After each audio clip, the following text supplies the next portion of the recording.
So there's this bridge, right? It's one of 5 that links the east and west sides of the Iraqi city of Mosul. The city's divided by the Tigris River, which basically runs through it north to south. It's the biggest bridge in terms of traffic capacity, and it's the newest of the 5, so it's called the 5th bridge.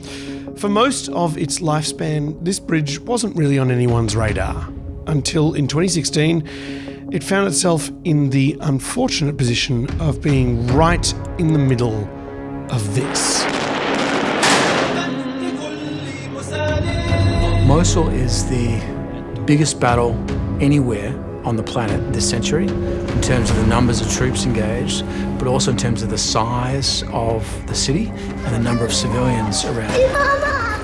The Battle of Mosul was waged between the Islamic State terrorist group and, basically everyone else. The country's special forces reached the banks of the Tigris River for the first time, but the western side of the city was still under IS control. During the battle, the 5th bridge did not fare very well. Looking at satellite images, you can see that sometime in December 2016, a missile or an explosive punched a hole right through the middle of the span over the Tigris River. By now, the bridges had been destroyed. You can see the water of the river straight through the hole. Not only that, but the approaches at both ends have been destroyed too. 6 months later, in July 2017, the Battle of Mosul was over. Satellite images reveal that by that time, the bridge and most of the buildings around it had been destroyed. But if you watch the satellite feed in time-lapse, you can see something incredible happen. 3 months after the battle, cars are driving over the bridge again. A makeshift bridge, little more than a long steel plank, has been laid across the hole, and cars are driving carefully across it. By 5 months after the battle, there's a little daily traffic jam at the makeshift plank bridge. By the 2-year mark, there's a second plank bridge in place, allowing two-way traffic through. By the 5th anniversary of the end of the battle, construction is underway to actually fix the hole, not just lay planks over it. And by the 6th anniversary, the bridge was fully reopened. There is hope. It will take time, and the wounds of the city will take a lot of time to heal. But Mosul is on its way. 8 years on, and all 5 bridges have reopened. And in some parts of the city, people have returned to living somewhat normal lives. I've been thinking a lot about Mosul ever since news broke of a ceasefire between Israel and Hamas in Gaza. I think you're going to have tremendous success, and Gaza is going to be rebuilt. In the ceasefire agreement, there is no mention of a plan to actually rebuild Gaza, but the US President Donald Trump is confident that someone is going to stump up the cash. And you have some very wealthy countries, as you know, over there, and it would take a small fraction of their wealth to do that. But and I think they want to do it. But what kind of money and what kind of time are we talking about here? I want to look at this in the context of Mosul, the last city destroyed by war. What can its story tell us about what is to come for Gaza? I'm Matt Bevan, and this is If You're Listening.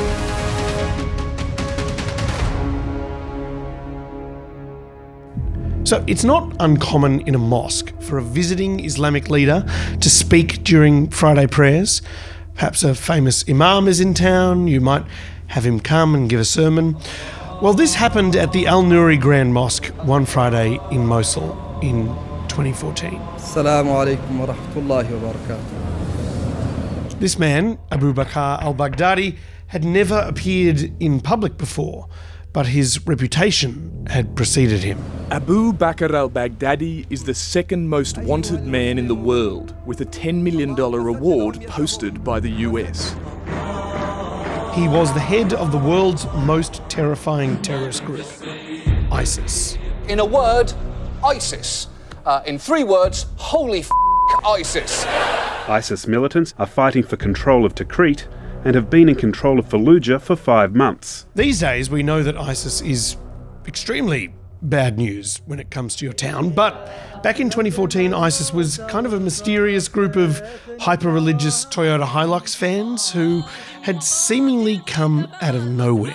Baghdadi and his men now rule over a territory larger than Great Britain. And in June of that year, they arrived at the outskirts of Mosul, an ancient city of 1.8 million people. In the city centre is the 850-year-old Al-Nuri Mosque, which is world famous for its squat and extremely crooked minaret, affectionately known as Al-Hadba, or the Hunchback.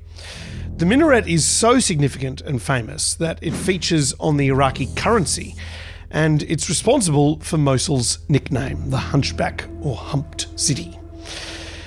It was at the top of this minaret that ISIS raised its flag, and it was inside the mosque that al-Baghdadi came out of the shadows. Baghdadi's speech was a pivotal moment. He's declaring himself leader of the world's Muslims. With a cheap pedestal fan spinning behind him to keep him cool, he declared the creation of the Islamic State, a caliphate, with him as the leader. Islamic State essentially stamped itself as having come out of the shadows, no longer being a terrorist organisation, but really being what it claimed to be, a state. At the moment, they control the lives of 8 million people across northern Syria and northern Iraq. Now, this was like 25 global crises ago, but you probably remember that these guys were very, very unpleasant. For the past few months, Islamic State has held these men, women and children hostage as human shields. An Iraqi police chief, first blindfolded, then beheaded. They were so unpleasant that a coalition made up of basically everybody came together to take them down. The advance of ISIS could see the United States and Iran fighting on the same side. For 2 years, the anti-ISIS coalition gradually pushed the terror group back, boxing them into the city of Mosul. At this aid station, just 15 kilometres east of Mosul, there's a steady stream of casualties. Mosul is one of the oldest cities in the world. It's known in the Bible, Torah and Quran as Nineveh. The buildings are a mixture of old and new, tightly packed, particularly in the area close to the Tigris River. The urban density in the old city around the Hunchback minaret made it difficult to penetrate, which is why this was where ISIS was going to make its last stand. As the Iraqi army moves up from the south, Kurdish troops attack IS towns to the east and north of Mosul. Gradually, they pushed into the centre of a city that was still full of hundreds of thousands of civilians.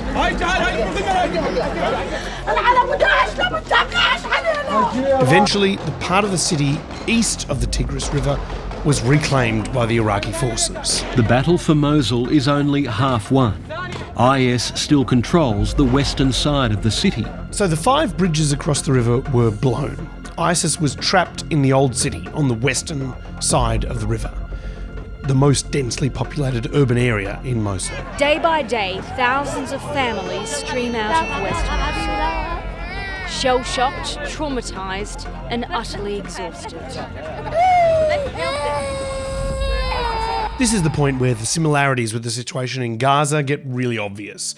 ISIS militants were surrounded inside a densely populated urban area, which they had fortified and booby-trapped. The risk of civilian casualties is incredibly high because IS fighters deliberately hide in densely populated areas. The majority of fighting was happening amongst busy streets lined with shops and apartments, and the Good Guy Coalition, which included Australia, tried their best to avoid civilian casualties. The degree of complexity in the current phase of the operation will be heightened also by the potential presence of up to 750,000 civilians who may be remaining in West Mosul. But avoiding civilian deaths turned out to be impossible. 8 months into the battle, 2 Australian jets dropped bombs on ISIS targets, which killed up to 35 civilians, including destroying a house where 11 members of a single family lived. Members of Amjad al-Safar's extended family lived in the house, including 5 of his brothers and sisters. Like Gaza, thousands of innocent people were killed in Mosul. You don't get to drop bombs on cities and towns and not kill civilians, and it took a month before it was safe enough to dig those bodies out. But unlike Gaza, Mosul was teeming with international journalists documenting the destruction and daily death toll. Questions over Australia's secrecy in war are now being raised. In our view, there's just no real transparency from Australia here, and there's no real accountability either. The presence of these journalists meant that this particular family killed in an airstrike had their deaths investigated. Everyone in Iraq and Syria has a cell phone. Everybody is taking videos, photographs, uploading stuff onto the internet. So we know a great deal about civilians, and it's become much more difficult for militaries to ignore that information now. Rather than become anonymous numbers in an increasing death toll, the family members' names and photos were on the news, and the Australian military was forced to answer questions about it.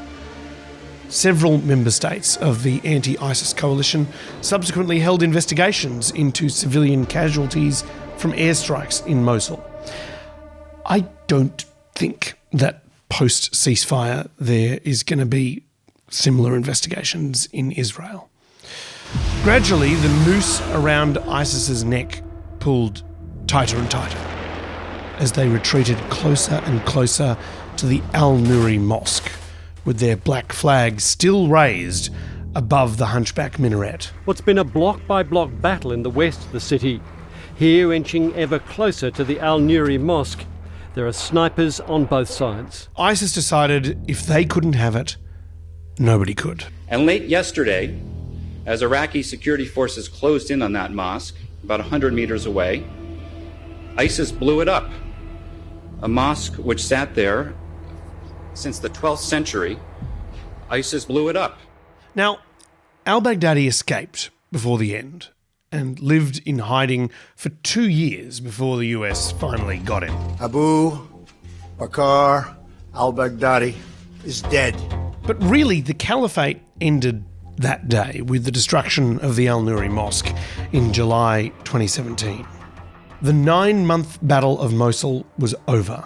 A battle which was called the biggest urban battle since World War II. Death toll estimates vary, but it's something like 20,000 combatants and 10,000 civilians killed. 1 million Mosul residents were displaced.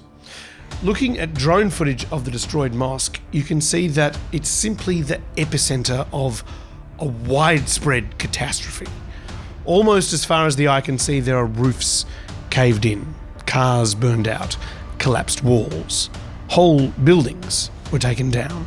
This mound of rubble is all that remains of a family home in the city of Mosul.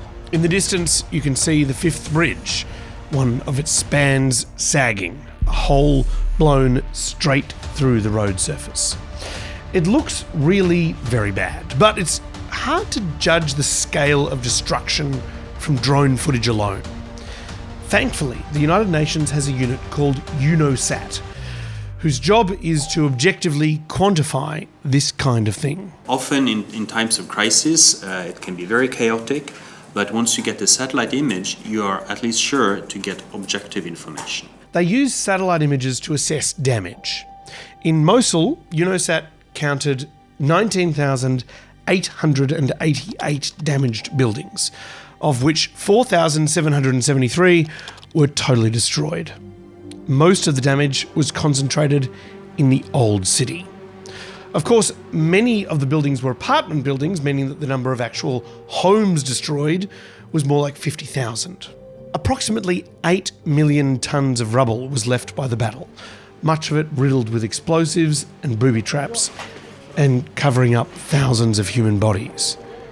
But there was a strong motivation in Mosul to rebuild what had been destroyed and bring the city back to life. And what you see on the streets today is people who are happy to be liberated, starting the process of getting on with their lives. Within days, the sound of gunfire had been replaced by the sound of jackhammers. And those jackhammers have now been at work for 8 years.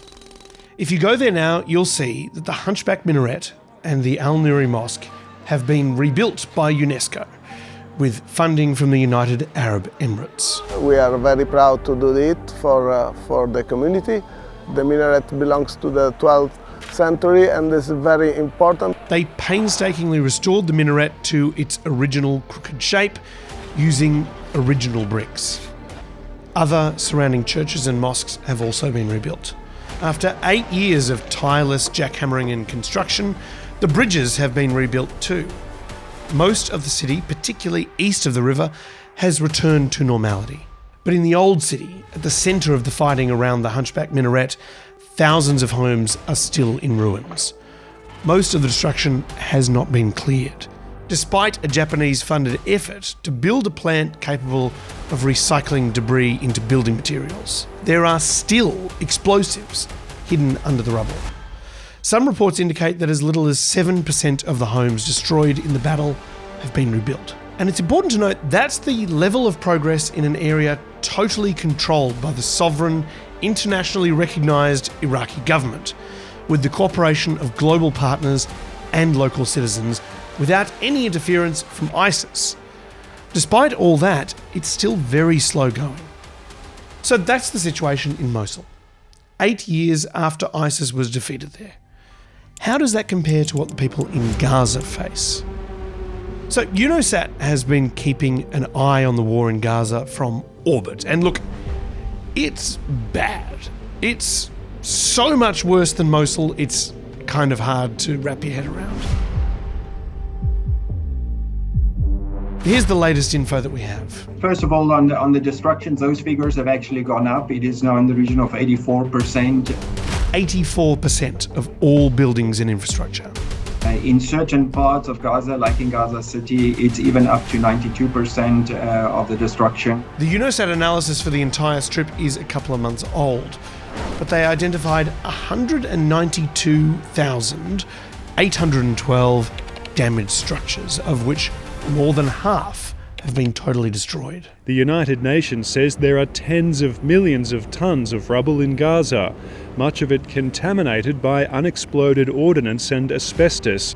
Also under the rubble lie thousands of unrecovered bodies. It's hard to visualise these numbers, so why don't we just do a straight comparison of the numbers in Gaza to the numbers from Mosul. According to the UN, the war in Gaza has created 6.8 times more debris from 9.6 times more damaged buildings than the battle in Mosul. In terms of buildings totally destroyed, Gaza has 21 times more than Mosul did. And clearing all that debris is going to be much harder than it was in Mosul because UNOSAT has assessed that 77% of Gaza's road network has been damaged. Fixing this is going to be very expensive. Just to give you an estimate of the challenges that the reconstruction efforts will cost, that about $70 billion will be required for the reconstruction of Gaza. $70 billion. But really, that figure is almost meaningless. Even if someone transferred that money into the UN Development Authority's bank account tomorrow, there are way bigger challenges than money.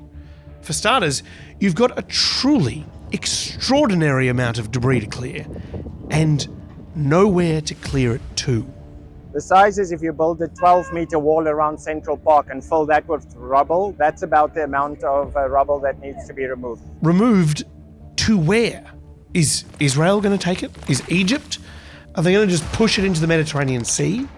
And what are you going to do with the hundreds of thousands of people who are currently using that rubble as shelter? There is no other place. There are no shelters. They promised to bring us tents, but they didn't.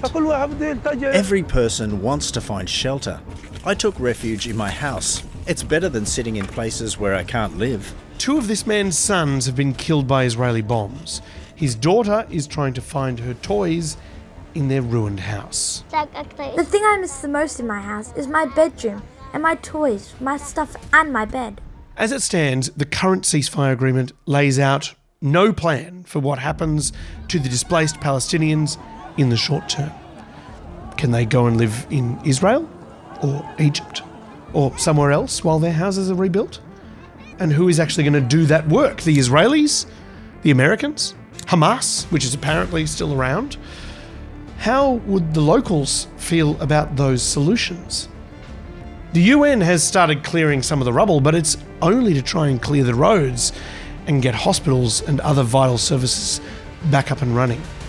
They're not even touching the destroyed houses.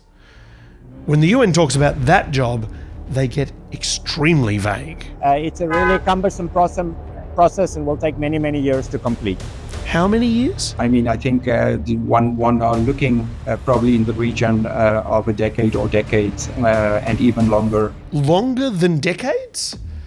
I think he just means several decades there, but still, even if the ceasefire holds and the bloodshed in Gaza really is over, we now have 2 million people living in a tightly packed pile of debris penned in by Israel, Egypt, and the sea. The situation is exponentially worse than Mosul, and in Mosul, they've only rebuilt 7% of homes over the course of 8 years. There is no plan in the ceasefire agreement for what to do about this enormous problem. And if it's not dealt with properly, people are going to be very upset. And people being upset is what started this whole mess in the first place.